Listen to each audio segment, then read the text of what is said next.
The photo of my son and daughter-in-law sipping champagne on a Mediterranean cruise deck made my hands shake so violently I nearly dropped my phone. I stabbed the call button with fury that had been building for exactly 8 days.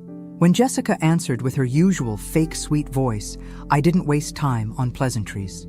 If you're watching this, subscribe and let me know where you're watching from. My name is Olivia Richardson.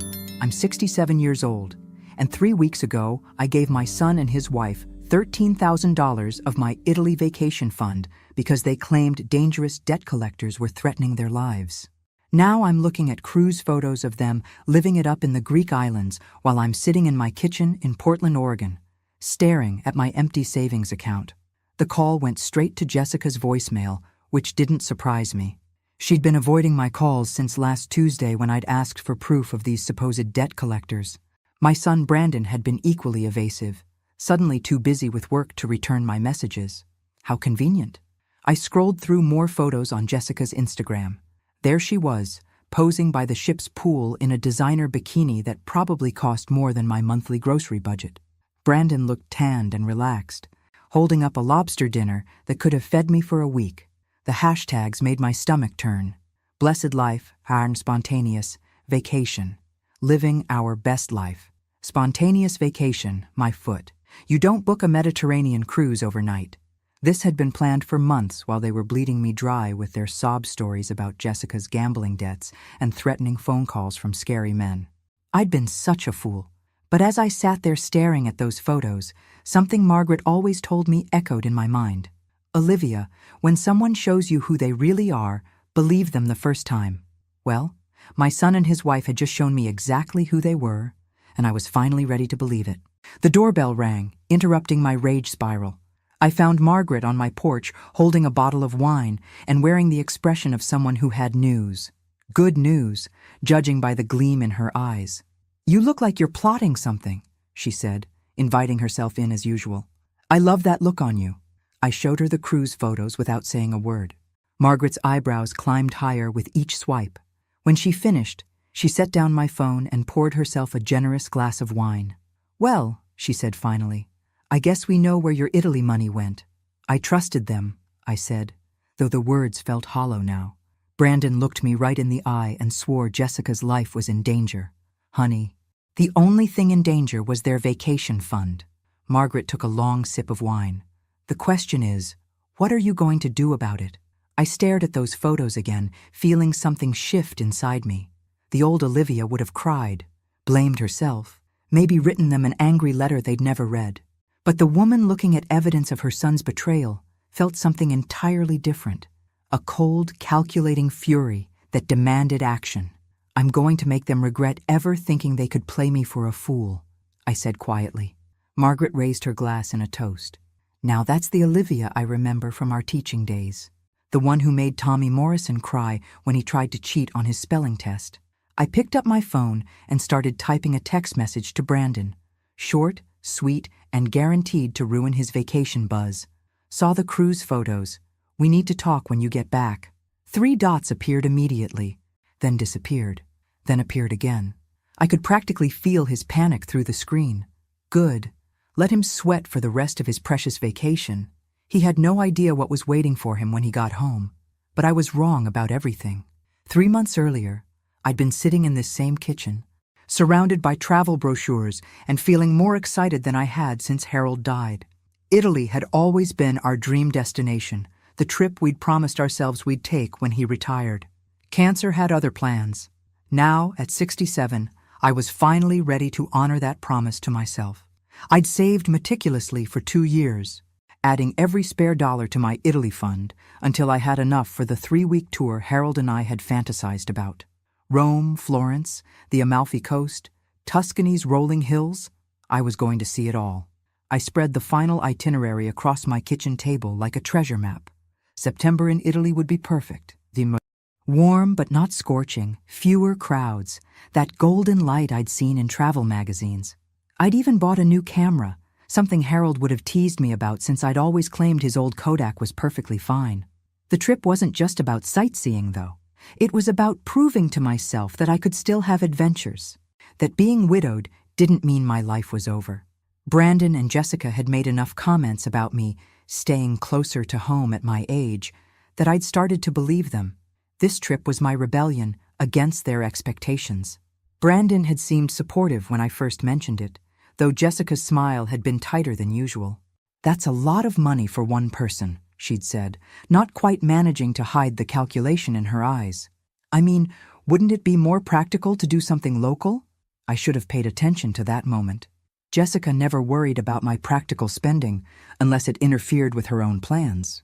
But I was too caught up in my excitement to notice the way she and Brandon exchanged glances when they thought I wasn't looking. The signs had been there for months, really. The casual comments about my fixed income, the suggestions that I was being reckless with my finances, the way they'd started treating my modest inheritance from Harold like it was community property. Harold had been a careful man who'd left me comfortable, but not wealthy. The Italy trip would take a significant chunk of my discretionary savings, and somehow Brandon and Jessica had convinced themselves that money should be theirs to influence. I remember calling Margaret after one particularly uncomfortable dinner where Jessica had spent the entire evening criticizing the restaurant I'd chosen as too expensive for what you get. Margaret had listened to my venting with the patience of a woman who'd known me for 40 years. "Olivia," she'd said finally, "that girl is already spending your money in her head. Mark my words." I'd laughed it off then. Brandon was my son, the little boy I'd raised to be honest and kind. Yes, he'd married a woman who was more high maintenance than I'd have chosen, but that didn't make him a thief. Family didn't steal from family. The travel agent had been so enthusiastic when I'd made the final payment. "Mrs. Richardson, you're going to have the time of your life," she'd gushed. "September is absolutely magical in Italy. You picked the perfect time." I'd walked out of her office feeling invincible, like I was finally taking control of my own story. The Italy trip represented everything I wanted to reclaim about myself: independence, adventure, the courage to live fully despite loss. Now, looking back, I realize that's exactly when Brandon and Jessica started their campaign in earnest. The phone calls became more frequent, always with some new financial crisis that required immediate attention. Jessica's mysterious health problems that needed expensive treatments. Brandon's car troubles that couldn't wait for their next paycheck. I'd helped with small amounts here and there, telling myself it was temporary, that they'd pay me back. But each request got a little bigger, a little more urgent, a little more emotionally manipulative. And I, desperate to be needed by my son, had fallen for every single lie. The cruel irony was that they'd trained me to be their personal ATM, using my own love against me. Every dollar I gave them was proof that I was a good mother, a supportive family member, someone worth keeping around. I thought I was buying their affection, but I was actually financing my own betrayal. That's when I realized how deep their lies really went. The call came on a Tuesday morning while I was reviewing my Italy packing list. Brandon's voice was shaky, panicked in a way I'd never heard before. My maternal instincts kicked in immediately, pushing aside the nagging doubts that had been growing stronger each day. "Mom, I need your help," he said without preamble. "Jessica's in serious trouble." I set down my coffee cup, my attention completely focused. "What kind of trouble?" "She owes money to some very dangerous people. Gambling debts. They're threatening to hurt her if she doesn't pay by Friday." The words hit me like a physical blow. Gambling debts? Jessica had never mentioned gambling beyond the occasional lottery ticket. But the terror in Brandon's voice was real, and my son had never been a good liar, or so I'd thought. "How much money?" I asked, though part of me already knew the answer would be devastating. 13,000. His voice broke on the number. "Mom, I know it's a lot, but these people, they're not playing games. They showed up at our house yesterday. Jessica's been hiding in the bedroom ever since. $13,000, almost exactly the amount I had saved for Italy. The coincidence should have been a red flag, but my brain was too flooded with fear for my family to think clearly. Images of Jessica being hurt, of my son helpless to protect his wife, overwhelmed any logical skepticism. "Brandon, have you gone to the police? And tell them what? That my wife owes money to loan sharks? They'll just say it's a civil matter until someone gets hurt." "Mom, I'm scared, really scared." I could hear him crying, my strong, capable son reduced to tears by circumstances beyond his control. The sound broke something in me. This was my child, my baby boy who used to run to me when he had nightmares. If he needed me, I would move mountains to help him. Okay, I heard myself saying. Okay, we'll figure this out. How did Jessica even get involved with these people? It started small, Brandon explained. Online poker, sports betting. She said she was just having fun, blowing off steam. But then she started losing, and instead of stopping, she kept doubling down, trying to win back what she'd lost. You know how she gets when she's stressed. I did know. Jessica had always been the type to shop when upset, to make impulsive decisions when feeling overwhelmed. It wasn't that hard to believe she'd gotten in over her head with gambling. People made poor choices when they were struggling. The guys who came to the house yesterday weren't exactly subtle, Brandon continued. They made it very clear what would happen if Jessica doesn't pay. Mom, I can't lose her. I can't. The desperation in his voice sealed my fate. This wasn't about money anymore. It was about protecting my family. The Italy trip suddenly seemed selfish, frivolous compared to my daughter-in-law's safety. I could always take another vacation, but I couldn't replace Jessica if something happened to her. I have some savings, I said slowly. The money I'd put aside for my trip. I can't ask you to give up Italy for us. But he wasn't really protesting, was he? If he'd truly been against taking my vacation money, he would have hung up and found another solution. Instead, he waited in silence while I talked myself into sacrificing my dreams for their crisis. Family comes first, I said, echoing the values Harold and I had tried to instill in him. Italy will still be there next year. Mom, you're saving our lives. I swear we'll pay you back as soon as possible, with interest. Of course they would. Brandon was a good boy, raised right. He understood the value of money and the importance of keeping promises. This was just a temporary emergency, a one-time crisis that required extraordinary measures. I should have demanded proof. Photographs of these threatening men, copies of the debt documentation, something tangible beyond my son's panicked phone call. But I was too busy being the mother he needed me to be. Too focused on playing my role in their drama to ask the hard questions. I'll transfer the money today, I promised. But Brandon, Jessica needs to get help for this gambling problem. This can't happen again. Absolutely. We've already looked into counseling programs. She's going to get the help she needs. Such reasonable words. Such sensible plans. My son sounded like he had everything under control except for this one unfortunate situation. I felt proud of him for handling the crisis so maturely, for protecting his wife while also taking steps to prevent future problems. I hung up feeling like a hero, the good mother who'd stepped up when her family needed her most. Sure, I'd have to postpone my Italian adventure, but wasn't sacrifice what love was all about? Harold would have done the same thing if he'd been alive. Within an hour, I'd transferred $13,000 to Brandon's account and called my travel agent to cancel my trip. The cancellation fees were substantial. But compared to Jessica's safety, money seemed meaningless. I spent the rest of the day feeling righteously satisfied with my decision. When Margaret called that evening, I told her about the family emergency with the gravity of someone who'd averted a disaster. Gambling debts? Margaret had sounded skeptical. Since when does Jessica gamble? Apparently it started small and got out of hand. It happens to more people than you'd think. And these debt collectors just happened to demand exactly the amount you had saved for Italy? Margaret, I know what you're thinking, but Brandon was genuinely terrified. You should have heard his voice. If you say so, honey. I just hope those two appreciate what you've given up for them. I was sure they would. How could they not? I'd literally saved Jessica's life and preserved their marriage. They'd probably spend the rest of their lives grateful for my sacrifice. I had no idea I was about to make the biggest mistake of my life. The thank you text from Brandon came 3 hours after I'd transferred the money. Mom, you're an angel. Jessica's safe now. We love you so much. Short, sweet, and exactly what I needed to hear. For the first time in days, I felt like I could breathe normally. My family was safe, and I'd been the one to protect them. The Italy money was gone, but Jessica would be alive to thank me in person. I spent the next few days in a strange state of emotional suspension. Part of me mourned the loss of my Italian adventure, but a bigger part felt genuinely proud of what I'd done. When people asked about my upcoming trip, I told them about the family emergency with the quiet dignity of someone who'd made a noble sacrifice. Margaret wasn't buying it. She kept dropping by with increasingly pointed questions about Jessica's mysterious gambling problem and the convenient timing of the crisis. But I was determined to give Brandon and Jessica the benefit of the doubt. Family loyalty meant something, even if it cost me my dream vacation. "At least they'll pay you back with interest," Margaret said during one of her visits. Though I notice they haven't mentioned exactly when that might happen. "They need time to get back on their feet," I defended.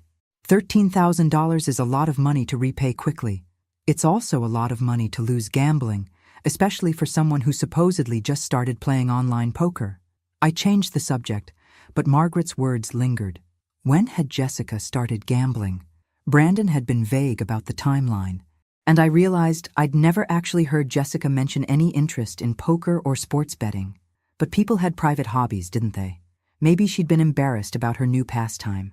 Still, curiosity got the better of me. On Thursday, I called Brandon to check on how they were handling the aftermath of their crisis. His phone went straight to voicemail. I tried Jessica's number with the same result. By Friday, I was starting to worry again. What if the debt collectors had come back? What if $13,000 hadn't been enough? Saturday morning brought another text from Brandon, taking Jessica away for a few days to help her decompress from the stress. "Thanks again for everything, Mom. You saved our marriage." A few days away sounded therapeutic. Jessica had been through a traumatic experience, and Brandon was being a supportive husband by helping her recover somewhere peaceful. I felt a warm glow of satisfaction thinking about how my sacrifice had made their healing possible. It wasn't until Monday that I started to feel genuinely uneasy. Still no phone calls, no updates on Jessica's recovery or their plans for getting counseling. When I drove past their house, I noticed their mail was piling up and their lawn sprinkler system wasn't running. That was unlike Brandon, who was usually meticulous about home maintenance. Tuesday afternoon, I broke down and called Brandon's office. His assistant sounded surprised to hear from me. "Oh, Mrs. Richardson, didn't Brandon tell you? He took 2 weeks of vacation time, said it was a last-minute family situation." 2 weeks? Brandon had never taken 2 consecutive weeks off in his entire career. He was the type who checked emails from his deathbed. Something about this extended absence didn't add up. Did he mention where they were going? Not specifically, but he seemed excited about it. Said something about it being a once-in-a-lifetime trip. A once-in-a-lifetime trip. The phrase hit me like a slap. That's exactly how I described Italy to everyone who would listen. My once-in-a-lifetime trip that I'd sacrificed to save Jessica from imaginary debt collectors. I drove straight to Margaret's house, probably breaking several traffic laws in the process. She took one look at my face and poured me a glass of wine without asking what was wrong. "They're gone," I said without preamble. Brandon took 2 weeks off work for a once-in-a-lifetime trip that he never mentioned to me. Margaret set down her own glass. "Gone where?" "I don't know, but it's starting to feel like they used my money for their own vacation while I'm sitting here worried about Jessica's gambling debts that probably never existed." "Oh, honey." Margaret's expression was a mixture of sympathy and rage. "What are you going to do?"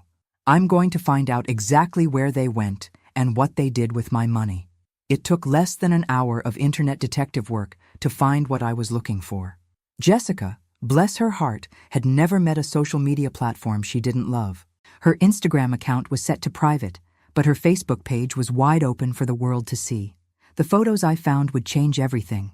The first photo showed up in my Facebook feed at exactly 3:47 p.m. on Wednesday, and it hit me like a physical blow to the chest.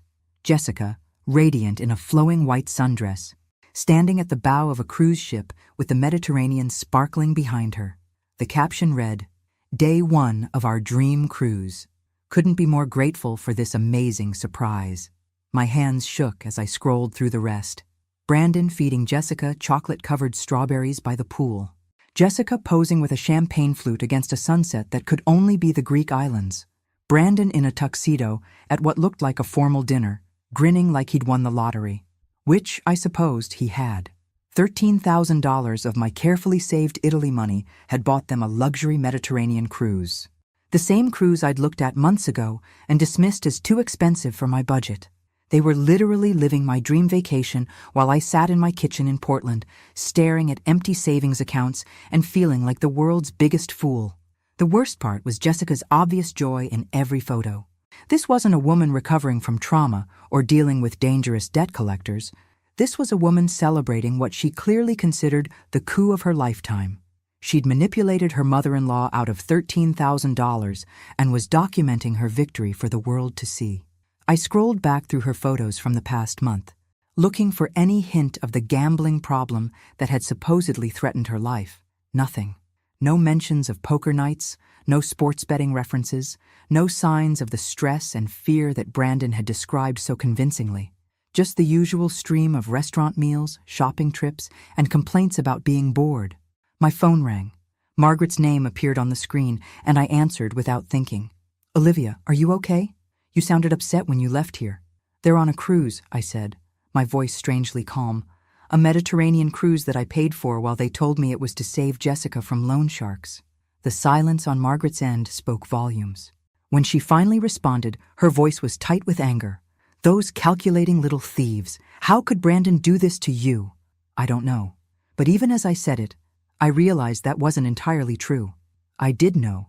I just hadn't wanted to see it. Brandon had been testing my boundaries for years, asking for money with increasingly elaborate stories. The car that needed emergency repairs, Jessica's medical bills that insurance somehow wouldn't cover, the business opportunity that required immediate investment. Each time, I'd written the check and believed the explanation because I wanted to believe my son was a good man who just had bad luck. But good men don't steal their mother's dream vacations. Good men don't traumatize their mothers with fake stories about their wives being threatened by criminals. Good men don't document their fraud on social media while their victims sit at home, worried sick about their safety. "What are you going to do?" Margaret asked. I stared at the latest photo Jessica had posted, her and Brandon toasting each other at dinner, both looking tan and relaxed and utterly content with their betrayal. The caption read, "So grateful my husband surprised me with this incredible trip. Sometimes the best adventures are the ones you never planned." Surprise trip. Of course that's how she'd frame it. Jessica probably had no idea her husband had stolen the money from his mother. In her mind, Brandon was the generous husband who'd spontaneously whisked her away on a romantic cruise. She got to play the grateful wife while I played the fool. "I'm going to make them pay," I said quietly. "Good. Do you want me to come over?" "Not yet. I need to think about this. Really think about the best way to handle it." After I hung up, I sat in my kitchen staring at those photos until my eyes burned. The rage was building slowly, like a storm gathering strength offshore. These people had looked me in the eye and lied. They'd used my love for Brandon against me, weaponized my desire to help family, turned my generosity into their personal windfall. The old Olivia would have called Brandon immediately, crying and demanding explanations. She would have given him the chance to spin another story, to manipulate her emotions again, to somehow make this betrayal seem like a misunderstanding. But the woman looking at evidence of her son's theft felt something entirely different. Cold, calculating fury that demanded more than tears and confrontations. They'd played me for a fool, stolen my dreams, and documented their victory like it was something to celebrate. If they wanted to play games with my money, I was going to teach them a lesson about consequences they'd never forget. The next photo showed them parasailing over crystal blue water, Jessica's arms spread wide like she was embracing the world. My world, my money, my sacrificed dreams. I took a screenshot of every single photo, building an evidence file of their betrayal. By the time I was finished, I had documentation of every meal, every excursion, every moment of joy they'd stolen from me. They thought they were so clever, posting their fraud for everyone to see. They had no idea they'd just handed me everything I needed to destroy them. What I discovered next made my blood run cold. The credit card statement arrived in my mailbox Thursday morning, and at first I almost threw it away without opening it. It was for the card I kept for emergencies, the one I rarely used and usually carried a zero balance. But something made me tear open the envelope. Maybe the same instinct that had been warning me about Brandon and Jessica for months. The balance was $4,147. I stared at the number, my brain struggling to process what I was seeing. I hadn't used this card in over 6 months. The last charge had been for a new washing machine when mine died unexpectedly. So how was there nearly $5,000 in charges I'd never made? My hands shook as I scanned the line items. Airline tickets to Miami, travel insurance, shore excursion packages in Santorini and Mykonos, ship-to-shore Wi-Fi packages. Every single charge was dated from the week before Brandon's panicked phone call about Jessica's supposed gambling debts. They hadn't just stolen my Italy money. They'd used my credit card to enhance their stolen vacation, adding expensive excursions and upgrades while I sat at home worrying about Jessica's safety. The timeline made sickening sense now. Brandon had planned this cruise for weeks, maybe months.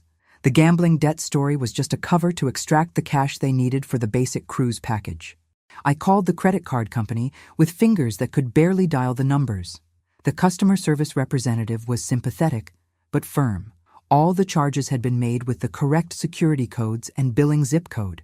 Someone with access to my complete card information had used it, and that someone had known exactly when I'd be distracted enough not to check my statements. "Do you have any family members who might have access to your card information?" the representative asked. "Yes," I whispered. "I do." Brandon had helped me organize my finances after Harold died.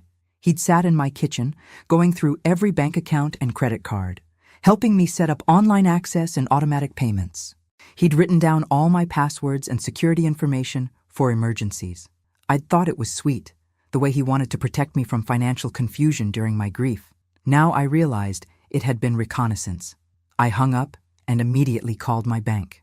The checking account showed 2 additional unauthorized transfers in the past month, both to online gambling sites. Small amounts, just a few $100s each, but the pattern was clear. Brandon had been testing my security, seeing how long it would take me to notice unusual activity. When I didn't catch the gambling charges, he'd felt confident enough to go for the big score. The cruelest part was the gambling story itself. He'd actually used my credit card to place small bets online, creating a paper trail that would support his lies if I ever got suspicious. If I'd demanded proof of Jessica's gambling problem, he could have shown me my own bank statements as evidence. My son had stolen from me, lied to me, and framed me for the very crime he was committing. The boy I'd raised to value honesty and integrity had become a master manipulator who viewed his own mother as nothing more than a source of income to be exploited. I sat in my kitchen staring at the evidence of their betrayal, feeling something fundamental shift inside me. This wasn't just about money anymore. This was about respect, about family, about the basic human decency that Brandon and Jessica clearly thought I didn't deserve. They'd made a crucial mistake, though. They'd gotten greedy. If they'd stuck to stealing my Italy money, I might have eventually forgiven them. Family loyalty runs deep, and I'd already proven I was willing to sacrifice my dreams for their supposed needs. But the credit card charges showed a level of premeditation and contempt that couldn't be explained away. This wasn't a desperate son making a poor choice in a moment of crisis. This was calculated theft by someone who'd studied my financial habits and deliberately exploited them. Someone who'd sat in my kitchen, accepted my trust and help, and planned my destruction while smiling to my face. Margaret arrived within minutes of my phone call, took one look at the credit card statement, and said exactly what I was thinking. "That son of a bitch." "It gets worse," I said, showing her the bank records. "He's been stealing from me for weeks, maybe months. Small amounts, testing to see if I'd notice. And now they're living it up on your dime while posting photos of their perfect vacation." I nodded, feeling that cold fury crystallize into something harder and more focused. "Margaret, I need your help. I'm going to make them pay for this, but I need to be smart about it. No more emotional reactions, no more giving them the benefit of the doubt. What do you need?" "I need to know everything about that cruise. Where they're going, when they're coming back, what they've planned for when they get home. And I need to know it without them realizing I'm investigating." Margaret smiled, and for the first time in days, I felt like I might actually win this fight. "Honey, you've come to the right person. I didn't spend 40 years teaching high school without learning how to catch cheaters." We spent the next 3 hours building a complete picture of their vacation timeline. The cruise was 12 days, returning to Miami on Saturday morning. They'd booked a hotel for Saturday night, probably to recover from the trip before flying home Sunday, which meant they'd be walking through their front door Sunday evening, still glowing from their stolen vacation and expecting me to welcome them home like the grateful mother who'd saved their marriage. They had no idea I'd spent the week uncovering every detail of their betrayal, They didn't know about the credit card statements or the banking records or the carefully documented timeline that proved their guilt beyond any reasonable doubt. Most importantly, they had no idea what I was planning for their homecoming. That's when I knew exactly what I had to do. Sunday evening arrived with the punctuality of a funeral service. I'd spent the entire weekend preparing for Brandon and Jessica's homecoming, and by 6:30, I was positioned in my living room chair with a clear view of their driveway. Margaret sat beside me, armed with a thermos of coffee and the grim satisfaction of someone about to witness justice. "You sure you don't want me to stay for the actual confrontation?" she asked for the third time. "I need to handle this alone," I said, watching their house for signs of life. "But thank you for everything. I couldn't have done this without you." At 7:15, Brandon's Honda pulled into their driveway. Even from my window, I could see they were both tan and relaxed, moving with the lazy contentment of people who just returned from the vacation of a lifetime. My vacation. My $13,000 plus $4,000 in credit card charges I was still disputing. Jessica stretched like a cat in the passenger seat, probably working out the kinks from their long travel day. Brandon pulled suitcases from the trunk, both of them laughing at something I couldn't hear. They looked like any other couple returning from a romantic getaway, not thieves who'd spent 2 weeks spending stolen money. I waited exactly 30 minutes before walking across the street and ringing their doorbell, just long enough for them to start unpacking, to relax into the comfortable assumption that they'd gotten away with it. Brandon answered the door, looking genuinely surprised to see me. "Mom, what are you doing here?" "I wanted to welcome you home," I said pleasantly. "I've been so worried about Jessica. How is she feeling after her traumatic experience with those debt collectors?" For just a moment, confusion flickered across his face. Then I watched him remember the lie he'd told, the performance he'd have to continue. "She's doing much better. The time away really helped her recover." "I'm so glad to hear that. May I come in? I brought some photos I thought you might enjoy seeing." Jessica appeared behind Brandon, looking every bit as sun-kissed and relaxed as her social media photos had suggested. "Olivia, what a nice surprise. You didn't need to come check on us." "Oh, but I did," I said, stepping into their living room uninvited. "I have so much to share with you both." I pulled out my phone and began scrolling through the screenshots I'd saved from Jessica's Facebook page. I was so relieved to see that Jessica was safe and healthy. In fact, she looked absolutely radiant in all her vacation photos. The silence that followed was deafening. Jessica's face went white, then red, then white again. Brandon looked like he was trying to solve a complex math problem in his head, probably calculating how much trouble they were actually in. "I can explain," Brandon started, but I held up my hand. "Oh, I'm sure you can. You're quite talented at explanations. But first, let me show you some of my own photos." I pulled out the credit card statements and bank records I'd printed and organized. "These are pictures of charges made to my accounts while you were supposedly dealing with Jessica's gambling crisis. Airline tickets, shore excursions, ship Wi-Fi packages.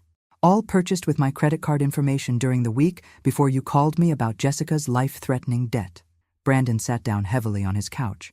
Jessica remained standing, but I could see her hands shaking. "Mom, I can explain everything," Brandon tried again. "It's not what it looks like." "Really?"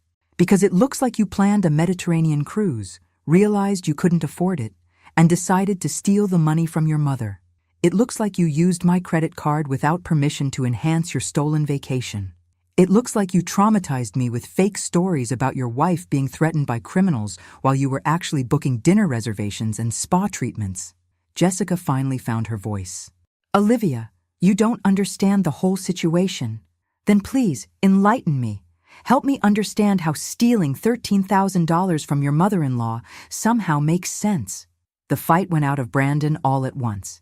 His shoulders slumped, and he looked like the guilty little boy I remembered from his childhood, caught with his hand in the cookie jar. "We needed the vacation. Our marriage was falling apart, and we thought time away might help us reconnect. So you decided I should pay for your marriage counseling cruise? We were going to pay you back," Jessica added quickly. "We just needed some time to get our finances sorted out." I laughed, but there was no humor in it. "With what money?" "Brandon, I've seen your credit report. You're maxed out on every card you have. You're behind on your mortgage, your car payment, and apparently your student loans. You can't afford to pay me back because you can't afford anything. That's when the real truth finally came out. You think we don't deserve nice things because we're not perfect with money? Jessica's mask of remorse slipped completely, revealing the entitled woman I'd suspected was hiding underneath. You have more money than you could spend in your lifetime, sitting in your house collecting dust while you obsess over your stupid Italy trip. Jessica, Brandon warned, but she was past caring about maintaining their facade. No, Brandon, I'm tired of pretending. Your mother acts like we're criminals for needing help, but she's the one hoarding money while her own family struggles. She could have paid for that cruise 10 times over without missing a meal. The audacity took my breath away. Hoarding money? I worked for 43 years as a teacher, saved every penny I could, and lived modestly so I could enjoy my retirement. That's not hoarding, that's planning. And what good did all that planning do you? Jessica shot back. You sit in that house by yourself, talking to your neighbor about trips you're too scared to actually take. At least we used the money to create memories. You used stolen money to create memories, I corrected. And apparently you think that's acceptable because I'm old and alone and couldn't possibly have dreams worth respecting. Brandon finally tried to regain control of the conversation. Mom, Jessica's upset. She doesn't mean— Oh, I mean every word, Jessica interrupted. Your mother guilts you every chance she gets, makes you feel responsible for her loneliness, and then acts like the victim when we finally ask for help. She's been manipulating you for years. The projection was breathtaking. Here was a woman who'd helped steal $17,000 from me, and she was calling me the manipulator. But her outburst was also revealing something I'd suspected but never been able to prove. This hadn't been Brandon's idea originally. Interesting perspective, I said calmly. Tell me, Jessica, whose idea was it to use my credit card for the vacation extras? She glanced at Brandon, realizing too late that she'd said more than she intended. That's not relevant. I think it is. See, I've been wondering how Brandon got access to my complete financial information. Yes, he helped me organize my accounts after Harold died, but the credit card I use for emergencies was never part of that conversation. That card stayed in my purse, and the only time anyone else handled it was— I paused, watching their faces as the memory came back to me. Last Christmas, when Jessica offered to help me pay for dinner at that expensive restaurant. She took my card to the register while I was in the bathroom. Brandon looked at his wife with something that might have been surprise or betrayal. Hard to tell which. You photographed my card information, I continued. Probably the front and back, maybe even the security code on the back. That's how you knew my zip code, my full card number. Everything you needed to make online purchases. You can't prove that, Jessica said, but her voice lacked conviction. Actually, I can. See, I called the credit card company and requested detailed information about where those charges originated. IP addresses, device information, geographical location. Would you like to guess where the airline tickets were purchased? The silence stretched between us like a taut wire. Brandon was staring at Jessica now, with an expression I'd never seen before. Not angry exactly, but calculating, like he was finally seeing his wife clearly for the first time. From this house, I continued. On your home computer, Jessica, which means you've been planning this theft for months, waiting for the right opportunity to steal a large amount of money from me. That's enough, Brandon said quietly. But he wasn't talking to me. Jessica must have heard something dangerous in his voice because her attitude shifted abruptly. Brandon, honey, don't let her turn us against each other. We're a team, remember? It's us against the world. Is it? Brandon asked. Because right now it feels like you used me to steal from my mother, and you're expecting me to cover for you. The dynamic in the room was changing in real time. Jessica had overplayed her hand, revealed too much about her role in planning the theft. Brandon might be a liar and a thief, but he was also realizing he'd been manipulated by his wife just as thoroughly as I had. You planned this, he said to Jessica, his voice getting stronger. The gambling debt story. Using Mom's card. All of it. This wasn't a desperate mistake. It was a calculated con. Don't be ridiculous. Jessica tried to laugh. We planned it together. No, we didn't. I wanted to ask Mom for a loan for the cruise. You said she'd never agree to pay for something that expensive, that we needed a better story. You came up with the gambling debt idea. I watched my son piece together his wife's manipulation with a mixture of satisfaction and sadness. Satisfaction because Jessica was finally being exposed for what she was. Sadness because Brandon was realizing his marriage might be built on lies just as elaborate as the ones they'd told me. But none of this absolved him of his choices. He might have been manipulated by his wife, but he'd still looked me in the eye and lied. He'd still terrorized me with fake stories about Jessica's safety. He'd still chosen his wife's schemes over his mother's trust. That's when I delivered the knockout punch. The good news, I said, pulling out a manila folder I'd been saving for this moment, is that I've already taken care of everything. Brandon and Jessica exchanged glances, probably wondering if I meant I'd forgiven them or called the police. The truth was more elegant than either option. You see, when I discovered your theft, I had a choice. I could report you to the authorities, which would likely result in criminal charges and definitely destroy what's left of our family relationship, or I could handle this privately, in a way that ensures you never steal from me again, while also protecting Brandon from the worst consequences of his poor judgment. I opened the folder and spread its contents across their coffee table. Bank statements, legal documents, correspondence with credit card companies, and most importantly, a detailed accounting of every dollar they'd stolen. $17,437, I said. That's the total amount you took from me, including the cruise cost, credit card charges, and the fraudulent gambling transactions you used to create your false narrative. Jessica leaned forward to examine the documents, her face growing paler with each page. What is all this? Evidence, documentation, a complete paper trail of your theft, with timestamps, IP addresses, and bank records that prove exactly what you did and when you did it. I smiled pleasantly. I've been quite thorough. Mom, Brandon started, but I held up my hand. I'm not finished. As I said, I had a choice about how to handle this, and I chose the option that protects my interests while giving you both a chance to avoid criminal prosecution.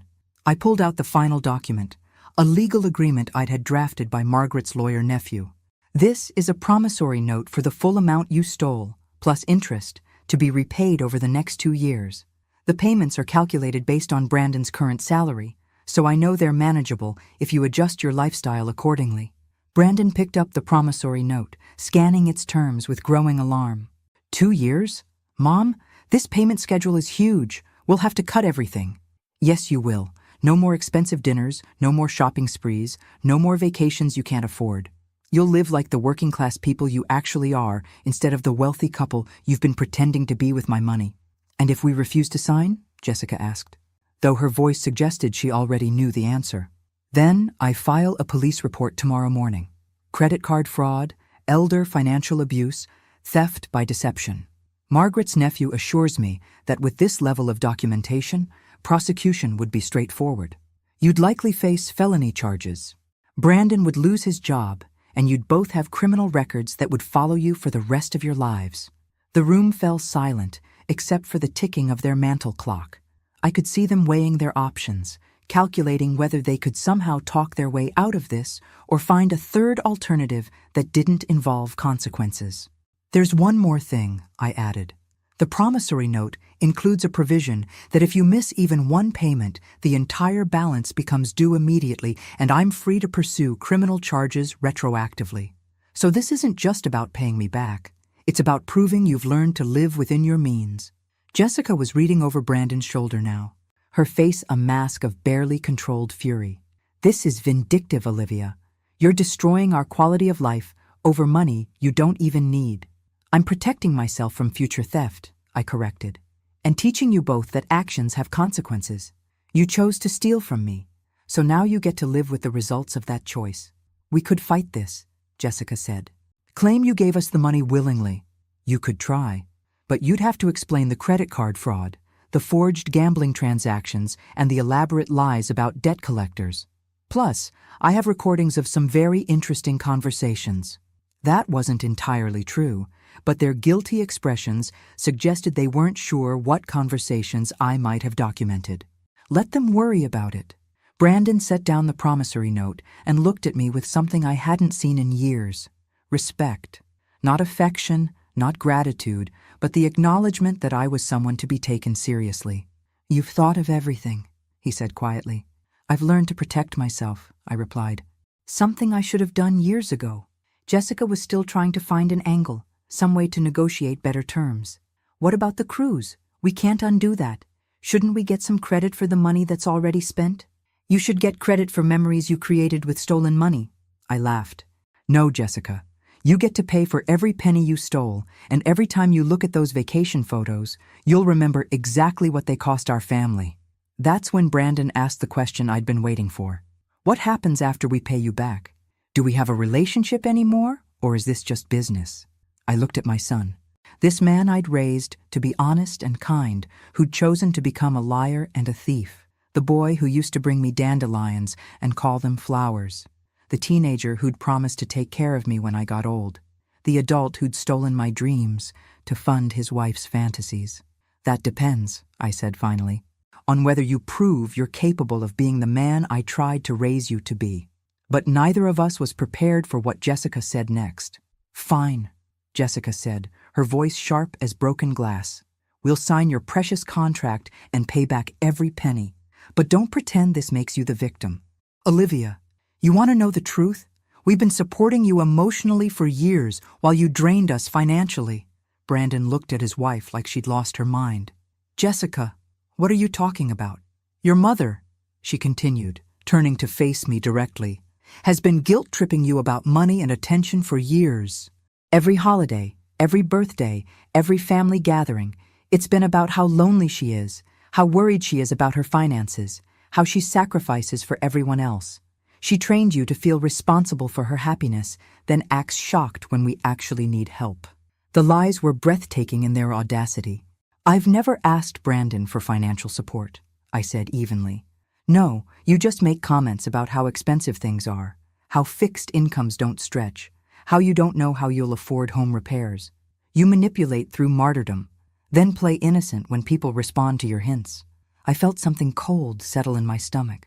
These weren't random accusations.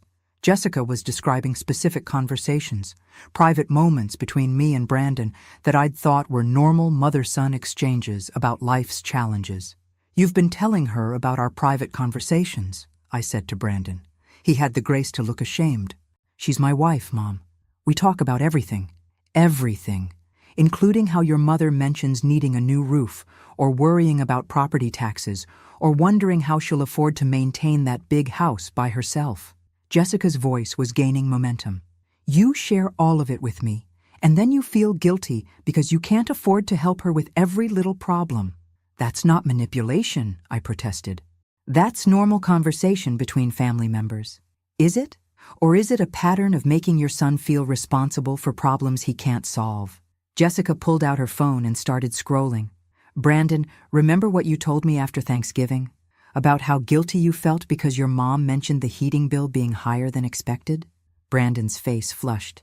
Jessica, don't. Or what about when she mentioned that cruise prices had gone up and she might have to wait another year for Italy? You felt terrible because you knew she'd been saving forever, but you also knew we couldn't afford to give her thousands of dollars. I stared at my son, understanding dawning with sickening clarity. You felt obligated to help me afford Italy?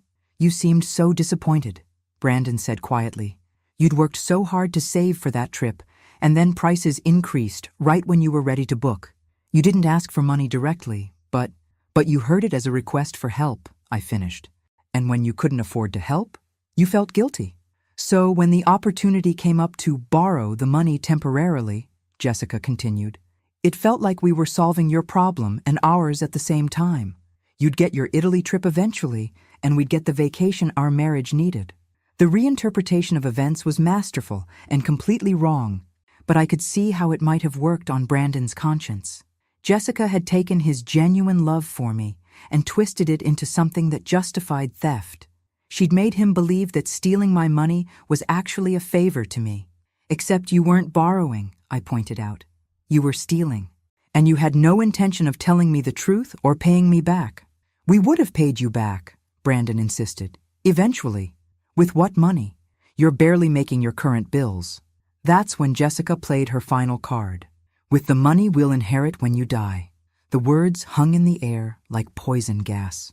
Brandon went white, staring at his wife like she'd revealed herself to be a stranger. I felt something inside me go very still and very cold. Excuse me? Come on, Olivia. You're 67 years old. Statistically, you have maybe 15 years left.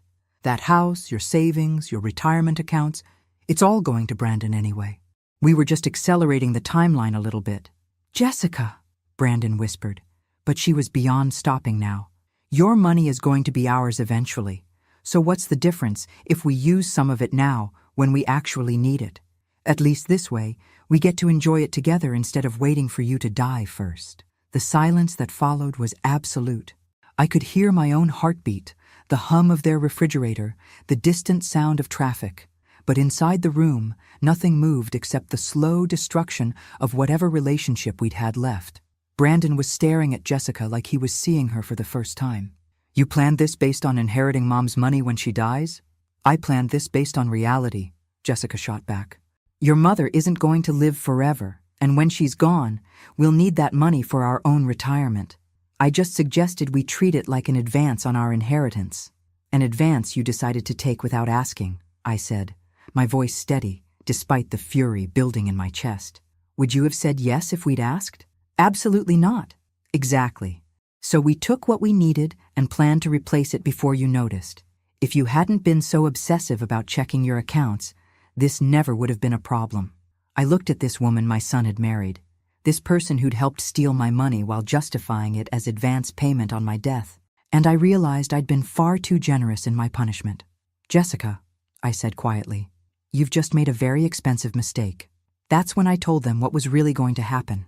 I set down the promissory note and pulled out a different document from my folder. I'm afraid there's been a change in plans. Brandon and Jessica both leaned forward, sensing that whatever came next was going to be worse than what they'd expected. You see, Jessica, when you mentioned inheriting my money, you revealed something crucial about your motivation for this theft. You didn't steal from me because you were desperate or made a poor decision in a moment of crisis. You stole from me because you consider my assets to be yours by right, just not available on your preferred timeline. I unfolded the new document and placed it on their coffee table. This is a revised version of my will, drafted this morning after I spoke with my attorney about our situation. Brandon's face went ashen. Mom, what did you do? I protected my assets from future theft. The original will left everything to you, Brandon, because I believed you were an honest man who would honor my memory by using that inheritance responsibly. Recent events have proven that assumption incorrect. Jessica snatched up the will, her eyes scanning frantically for her name. When she didn't find it, she looked for Brandon's. The longer she read, the more her face twisted with rage. You can't do this, she said finally.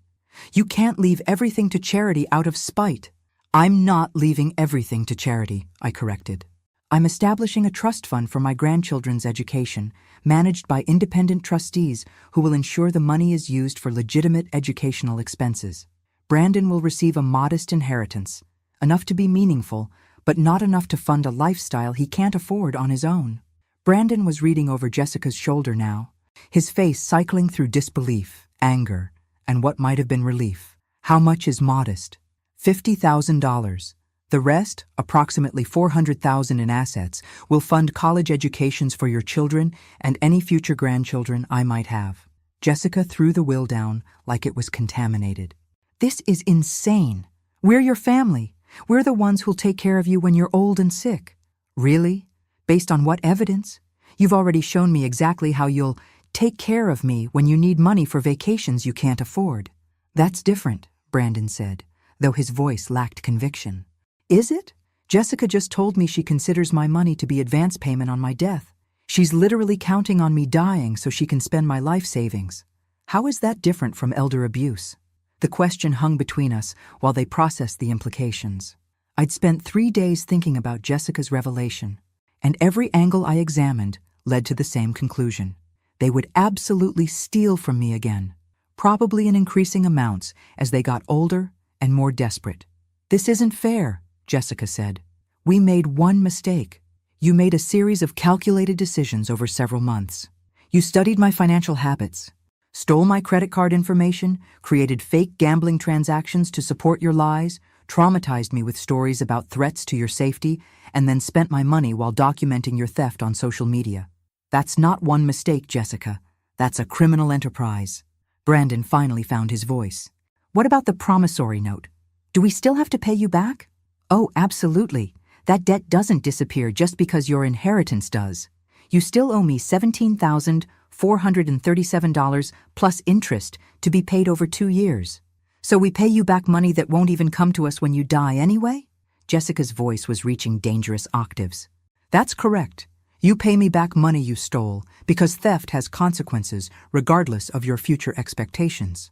I stood up, gathering my documents with the satisfaction of someone who just checkmated an opponent. I'll give you both 24 hours to decide whether you want to sign the promissory note or face criminal charges. But either way, my will stands as written. This is vindictive, Jessica spat. You're punishing us for being honest about the inheritance. I'm protecting my assets from people who've proven they can't be trusted with them. The children will get good educations, which is exactly what I would have wanted my money to accomplish. Brandon walked me to the door, his face a mixture of resignation and something that might have been respect. I guess I deserve this, he said quietly. You deserve consequences for your choices, I agreed. What you do with those consequences is up to you. As I walked back to my house, I felt lighter than I had in months. Not happy? Exactly. It's hard to be truly happy when your relationship with your son has been permanently damaged, but satisfied in a way that felt solid and final. Margaret was waiting in my kitchen with a bottle of wine and a knowing smile. How did it go? Better than expected. Jessica revealed more than she intended. And Brandon finally saw who he married. And the will? Changed. The kids will get educations instead of enabling their parents' poor judgment. Margaret raised her glass. To consequences. To consequences, I agreed. 3 months later, I was sipping wine on a terrace in Tuscany, watching the sunset paint the hills in gold and amber. I'd booked the trip to Italy using money from the first payment on Brandon and Jessica's promissory note.